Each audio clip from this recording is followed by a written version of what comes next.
Friends, my name is Kartikeya Srivastava और मैं आपका अकाउंट्स का टीचर और मैं आपको क्लास 11th का लेक्चर 1 रिकॉर्ड करने जा रहा हूं। और इस लेक्चर में हम आपको थोड़ी जनरल बातें बताएंगे। अभी ये बहुत से बच्चे 10th क्लास से 11th क्लास में आए हैं, उनको भी अकाउंटेंसी के बारे में कुछ भी नहीं पता है कि भाई अकाउंटेंसी किसे कहते हैं या हमारा अकाउंट्स में कैसे कैसे हमारे टर्म्स हैं जिनको हम पहचानेंगे। और बहुत से रूल्स एंड रेगुलेशंस हैं इस अकाउंटेंसी में और उसी चीज़ को हम आपको यहाँ पर इस लेक्चर में बड़े आसानी ढंग से समझाएंगे और सब बच्चों को आसानी ढंग से समझ में आएगा भी, ये मेरी गारंटी है। ऐसा नहीं है कि अगर आप पढ़ेंगे, अगर आप मन लगा के हमारे लेक्चर को सुनेंगे तो आपको वो चीज़ ज़रूर समझ में आए। ऐसा हो ही नहीं सकता है कि वो बात आपको समझ में ना आए। बस ऐसा है, आपको कंसिस्टेंसी से रोज़ का रोज़ एक एक वीडियो आपको देखना है या फिर जो वीडियो हम अपलोड कर रहे हैं तुरंत आपको वो देखना है। बस ये आपको करना है, बाकी अपने आप सब आपको आ जाएगा। ये डिपेंड आप पे करता है कि आप कितने सिंसियर हो अपने पढ़ाई से रिलेटेड, है ना। तो चलिए स्टार्ट करते हैं आज के पहला लेक्चर अपना अकाउंटेंसी का। तो जनरल बातें हम आपसे पूछेंगे और आपको वही जनरल बातों में हमें रिप्लाई देना है। और रिप्लाई इन सेंस आप वैसे तो नहीं रिप्लाई दे सकते क्योंकि रिकॉर्डेड लेक्चर है, लेकिन हम आपकी भावनाओं को समझते हुए वही चीज़ को ही बोलेंगे जो एक बच्चा जो जिस सब्जेक्ट के बारे में बिल्कुल भी नहीं जानता है, हम बिल्कुल उस तरीके से पढ़ाएंगे आपको, बिल्कुल हर चीज़ समझ में आएगी आपको लोगों को, ठीक है ना। तो स्टार्ट करते हैं आज का लेक्चर नंबर 1, ठीक है। अच्छा, फॉर एग्जाम्पल मान लो अगर आप दिल्ली में रहते हो। कहाँ रहते हो आप? दिल्ली में रहते हो। सब लोग जितने भी बच्चे हैं अपने को ये समझेंगे कि हम दिल्ली में रहते हैं। अब आप लोग कहीं भी रहते हो, अब क्या करें, हर किसी बच्चे का एग्जांपल नहीं दे सकते ना, पॉसिबिलिटी नहीं है। तो मैं आपको यही कहेंगे कि आप समझिए आप दिल्ली में रहते हैं और मान लीजिए बाई चांस की बात है, आपको अगर कभी आप कानपुर नहीं आए हो। कहाँ नहीं आए हो? आप कभी भी कानपुर गए ही नहीं हो और आपको पता नहीं है कि भाई कानपुर शहर में अगर हम जाएंगे तो कहाँ रहना है और कौन कौन सी जगह है, ठीक है ना। तो हम ये जो एग्जांपल दे रहे हैं ये अकाउंटेंसी से रिलेटेड ही है। बस रिलेटेड क्या, हम आपको समझाना चाह रहे हैं कि अकाउंटेंसी आखिर होती क्या है। तो उससे पहले कहते नहीं थोड़ा सा ओवरव्यू, तो ये एक तरीके से मैं आपको हल्का से एक एग्जांपल से हम आपको एक अकाउंटेंसी की दुनिया में ले जाना चाहते हैं। अभी तो हम लोग रियल दुनिया में जी रहे हैं, लेकिन हम अकाउंटेंसी की अगर दुनिया में जाएंगे तो उसके बारे में जानना तो पड़ेगा ही ना। तो उसके बारे में ही आपको थोड़ा सा, एक हमारे पढ़ाने का पैटर्न यही है कि हम आपको रियल लाइफ एग्जांपल देंगे उस रियल हर पॉइंट में। ये नहीं कि हम ऐसे रटाएंगे, हम रटाने वाला पोर्शन ही नहीं हमारा। हम आपको वही पढ़ाएंगे, बिल्कुल समझा समझा के, बिल्कुल रियलिस्टिक एग्जाम्पल दे के समझाएंगे जिससे आपको क्लियर समझ में आएगा, ठीक है ना। तो फॉर एग्जाम्पल आपको पता चला कि आप दिल्ली में रहते हो और आप कानपुर में जाना है। अब एक बात बताओ, कॉमन सेंस की बात है, हम कानपुर के अंदर कभी गए नहीं और हमें जाना कानपुर के अंदर है और हमने बाई चांस की बात हमारा, या फिर आप या फिर किसी के, दो एग्जांपल हैं, या तो आप किसी अपने रिलेटिव क्या रुकेंगे और या आप कहीं आप होटल लेंगे। भाई कानपुर अगर घूमना है, मान लो कानपुर में बेस्ट हमारा जेट स्क्वायर मॉल है और ब्लू वर्ल्ड थीम पार्क है घूमने के लायक। तो अब आप ये बताइए कि इन दो जगहों पे अगर आपको जाना है तो पहले तो ये तो कहीं ना कहीं तो भाई हमें स्टे तो करना ही ना है, एक दिन में तो घूम नहीं सकते, ये तो पॉसिबल सी बात है। तो हम लोग क्या करेंगे, पहले से ही पता करेंगे भाई, जाने से पहले ही हम ये मतलब इस यहाँ इसके बॉर्डर में एंटर होने से पहले हम ये पता करेंगे कि मान लो हम दिल्ली से यहाँ तक आए, ये मान लीजिए हमारा ये रेलवे स्टेशन है, हम यहाँ पे उतरे और यहाँ से मैंने बस पकड़ी या ऑटो पकड़ा, ऑटो पकड़ के चौराहे पे गए, चौराहे पे हमें मान लो क्रॉसिंग मिली तो उस चौराहे को क्या बोलते हैं, फिर मान लो नेक्स्ट चौराहे पे गए तो उसको क्या बोलते हैं, वहाँ से वहाँ अगर हम रिलेटिव के जाएंगे तो यहाँ पर पहुँचेंगे। बाई चांस हमने मान लीजिए होटल बुक किया, क्या बुक किया हमने, अब मान लीजिए आपने होटल बुक किया और ये आपका क्या रिलेटिव का घर है, तो ये बातें आपको पहले से ही पता है ना कि होटल किसे कहते हैं और हमारे रिलेटिव का किसे कहते हैं और रिलेटिव का घर कहाँ पर है, उसका एड्रेस कहाँ पर है, वो किस जगह पर रहता है, उसका आसपास का लैंडमार्क क्या है। हर बातें आप लोगों को पहले से ही, जाने से पहले ही आप पता कर लेते हो। उस एरिया के बारे में, उस शहर के बारे में, उस सिटी के बारे में आप पहले से ही पता कर लेते हो। ये नहीं करते हो कि जब आप पहुंच गए तब पता लगा रहे हैं कि हाँ ये कहाँ है, ये कहाँ है। आप पहले से देखिए ना, सब कुछ पता करते हो ना। फॉर एग्जांपल मान लो अगर आपको दिल्ली से आपका कोई एग्जाम, मतलब आपका कोई एक मान लीजिए एग्जाम है, भाई आप सबको पता है आपके बड़े भाई बहन जो हैं वो कॉम्पिटिटिव एग्जाम्स देते हो गवर्नमेंट सेक्टर के, तो उनके जो सेंटर जाते हैं वो दूसरे दूसरे शहर में जाते हैं। तो आपको पता चला कि भाई दिल्ली से हमारा कानपुर में अगर मान लो आपके भाई का अगर मान लो सेंटर गया है, तो भाई पेपर देने के लिए आपको कहीं ना कहीं स्टे तो करना ही पड़ता है ना। तो अब मान लो आपने स्टे किया हुआ, तो आपके रिलेटिव रहते, तो आप रिलेटिव, जाहिर सी बात है हर इंसान रिलेटिव में के घर में अपने स्टे करता है, भाई खर्चा बचता है भाई, सीधी सी बात। दूसरी बात भाई, और दूसरा या तो होटल बुक करता है, ठीक, यही दो में से कोई एक बात होगी। लेकिन उसके मतलब जाने से पहले हम पहले पता कर लेते हैं कि हमारे रिलेटिव के अगर हम घर जाएंगे तो हमें कहाँ उतरना होगा, कौन सा ऑटो लेना, या फिर हम रिलेटिव से खुद ही कंसल्ट करते हैं। आप बताइए, आप शहर में रहते हो, आप बताइए हम कैसे आपके घर पहुँचे। बात समझ में आ रहा है कि नहीं आ रहा है? लेकिन अब हमें पता ही नहीं है, ऐसा नहीं हो सकता। आपको जाने से पहले सब पता करते हो, ये बात कॉमन सेंस होता है, हर बंदा जानता है। उसी तरीके से ये एग्जाम्पल हमने इसीलिए दिया कि उसी तरीके से अगर आप यहाँ पर अभी तक क्लास आपकी की कौन सी थी, क्लास आपने 10th में स्टडी करी, क्या इसमें पढ़ाई करी आपने क्लास 10th में। तो क्लास 10th में जाने से मतलब 11th में जाने से पहले,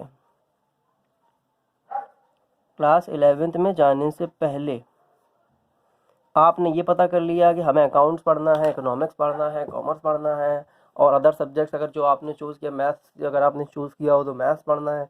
तो पहले ही हम लोग ये देखते हैं। फिर हम क्या देखते हैं कि हमने मान लो 3 चीज़ें मेन हम लोग इम्पॉर्टेंट होती हैं, जैसे हमारा अकाउंट्स, इकोनॉमिक्स और बिजनेस स्टडीज़।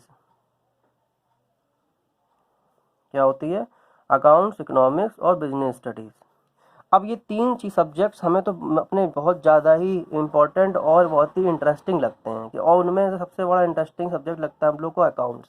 क्योंकि अकाउंट्स अगर बात जो बच्चा रटेगा उसे टफ लगेगा, लेकिन जो बच्चा समझेगा क्लियरली, उसके डेप्थ में जाके समझेगा, उसका रीज़न समझेगा, जैसे हम पढ़ाते हैं उस पैटर्न में समझेगा, तो कभी भी उसे अकाउंट्स टफ नहीं लग सकती। That's my guarantee. अकाउंट्स नहीं टफ लग सकती, हो ही नहीं सकता, अकाउंटेंसी टफ है ही नहीं।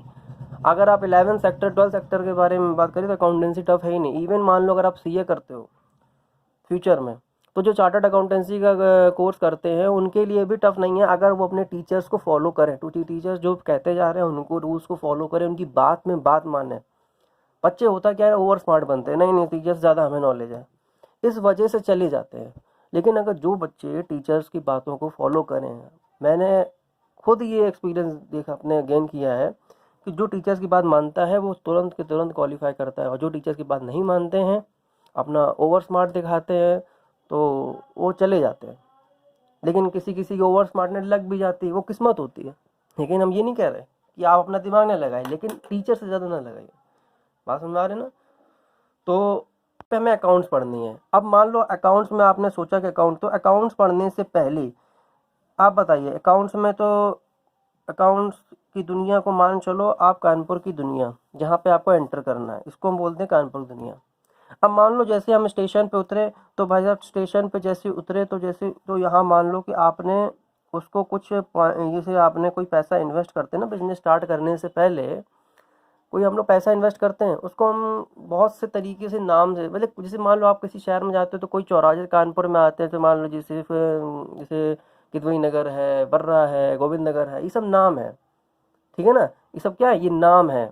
तो उसी तरीके से अगर आप किसी अकाउंटेंसी की दुनिया में एंटर कर रहे हैं, अगर आप अकाउंटेंसी दुनिया में अगर एंटर कर रहे हैं, तो उनके आपको क्या पहचानने होंगे, उनके आपको जो बेसिक अकाउंटिंग टर्म्स हैं, जो ज़्यादातर ट्रांजेक्शन में यूज़ होते हैं। मान लो अगर आप किसी शहर में जाते हो तो ऑटो वाले क्या कहते हैं, भैया हमें यहाँ पहुँचाना है।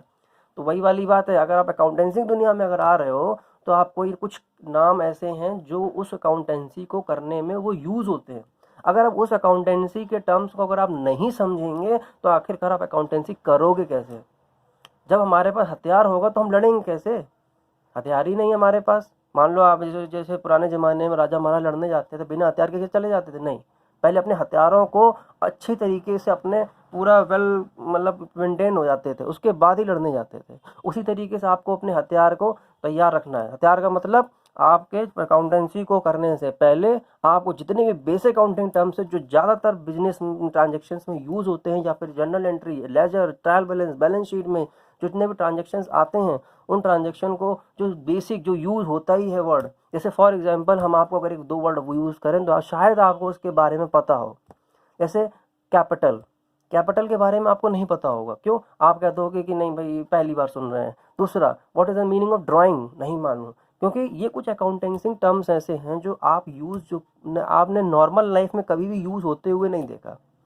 अब एक आप कह दो कि सर ऐसे नाम क्यों रखे जाते हैं। अब एक बात बताइए, अगर हर बंदा इस चीज़ को जैसे नॉर्मल में जैसे ये नाम ना चेंज करे जाए, अगर ये नेम नहीं चेंज करे जाएंगे तो उस सब्जेक्ट की, उस चीज़ की वैल्यू क्या रह जाएगी? मतलब फिर तो कोई इंसान पढ़ेगा ही, पढ़ाई करेगा ही नहीं, क्योंकि जब कोई चीज़ आसानी से मिल जाए तो कौन स्टडी करना चाहेगा? स्टडी का मतलब क्या है? उसको स्टडी करना। अब आप उस टर्म्स को आसान भाषा में अगर लिख दें तो फिर कौन पढ़ाई करे? कोई नहीं करेगा। जैसे मान लो आपको फॉर एग्जांपल जैसे प्रोग्रामिंग होती कंप्यूटर की, अब होती तो बड़ी वैसे ही, उसमें नाम अजीबोगरीब होते हैं, समझ में नहीं आते हैं, लेकिन जो कंप्यूटर की स्टडी करता है वो जान जाता है। तो ये क्या है? पढ़ाई है। पढ़ाई आपको हर सेक्टर में करनी ही पड़ेगी। बिना पढ़ाई के जरूरी नहीं है फ्री फंड में आपको कोई चीज़ें आ जाए, तो उसके लिए करना पड़ेगा अपने टीचर्स का बात माननी पड़ेगी। जो टीचर्स आपके बोलेंगे वो टीचर्स की बात को आपको फॉलो करना ही पड़ेगा, ठीक है ना? तो ये एक ओवरव्यू था केवल, कि इस वीडियो में हम केवल इतना बताना चाह रहे थे कि आपको कि ये जो अकाउंटेंसी की दुनिया में जाने से पहले हमें अकाउंटेंसी की जो बेसिक अकाउंटिंग टर्म्स हैं उन टर्म्स को हमें पहले पढ़ना होगा, समझना होगा, उसको लर्न भी करना होगा। हम ये नहीं कहते कभी आपको याद नहीं करना, मैं ये भी नहीं कहूँगा। मैं आपको कहूँगा पहले मैं समझाऊंगा डीपली, आपको समझाने के बाद उसके बाद मैं आपको लर्निंग भी दूंगा, क्योंकि एग्जाम में समझने से काम नहीं चलेगा। एग्जाम में जब तक आप कॉपी में लर्न की हुई डेफिनेशंस नहीं लिखेंगे नंबर नहीं मिलेंगे। नंबर हम नहीं देंगे ना, नंबर आपके स्कूल वाले देंगे, नंबर आपके बोर्ड्स वाले देंगे। बोर्ड्स में कॉपियाँ चेक होती हैं, तो बोर्ड्स में तो जो बुक में लिखा है बस वही मांगते हैं। और या तो आपकी इतनी वेल फर्निश्ड इंग्लिश हो इतनी बढ़िया कि आपने एज इट इज उठा के रख दिया, तो ऐसा मेरे ख्याल से 11th क्लास में बहुत कम बच्चे होते हैं, उनका परसेंटेज बहुत कम होता है, और करीब 50% बच्चे ऐसे होते हैं जो कमज़ोर होते हैं। तो उनके लिए बस इतना ही है कि आप पहले समझ लीजिए, समझने में फिर समझ के लर्न करने में आसानी हो जाती है। हमें कुछ वर्डिंग्स ऑटोमेटिक याद हो जाती हैं क्योंकि वो हिंदी से हमारी कनेक्ट हो जाती हैं। तो पहले आप हिंदी लें, अपनी हिंदी की भाषा में समझें, उसके बाद उस इंग्लिश को करते हो तो आप लर्न कर लें। अगर आप समझते हो तो आपके लिए बहुत ही फेवरेबल होगा। फ्रेंड्स, हम आज ये लेक्चर जो है इसको यहीं पे ही स्टॉप करते हैं। केवल ये बेसिक नॉलेज थी अकाउंटेंसी के बारे में। अब आगे जो नेक्स्ट लेक्चर अब आपको मिलेगा, जब आप नेक्स्ट लेक्चर अटेंड करोगे, उसमें हम आपको एक पॉइंट पढ़ाएंगे जिस बेसिक अकाउंटिंग टर्म्स के बारे में बताया, उसी बेसिक अकाउंटिंग टर्म्स का जो फर्स्ट पॉइंट है, जिसका हम नाम कहेंगे आपसे बिजनेस ट्रांजैक्शन। बिजनेस ट्रांजैक्शन का आपको टॉपिक मिलेगा, उसमें हम लोग डीपली पहले स्टडी करेंगे, फिर 1-2 क्वेश्चन सॉल्व करेंगे, फिर ऐसे ही हर टर्म्स की हम लोग एक एक वीडियो बनाते जाएंगे, और छोटे छोटे वीडियोस भी बनाएंगे, क्योंकि बड़ी वीडियोस बनाने में बड़ी दिक्कत होती है, इसलिए छोटी वीडियोस बना के आपको हम देते जाएंगे। बाकी जैसे ही हमारा चैप्टर ख़त्म हो जाएगा, चैप्टर ख़त्म होने के बाद आपको एक रिवीजन मिलेगा, जिसको मैं करीब मान लीजिए ये आधे घंटे का रिवीजन होगा। उस एक आधे घंटे के रिवीजन में हम पूरा चैप्टर उसको रिवाइज भी करवाएंगे। बाकी आपको केवल करना क्या है, पढ़ना है, रिवाइज करना है, पढ़ना है, रिवाइज करना है, पढ़ना है, रिवाइज करना है, बस दैट्स इट। इतना ही करिए, बाकी अपने आप सब कुछ हो जाएगा। Thank you so much. और बाकी जो सब वीडियो वाले बोलते हैं जो, तो हम भी यही कहेंगे, लाइक करो, सब्सक्राइब करो, और जितना हो सके अपने फ्रेंड्स को शेयर कर दो। बात समझ में आया ना? कर देना। चलो ठीक है, okay bye, thank you friends.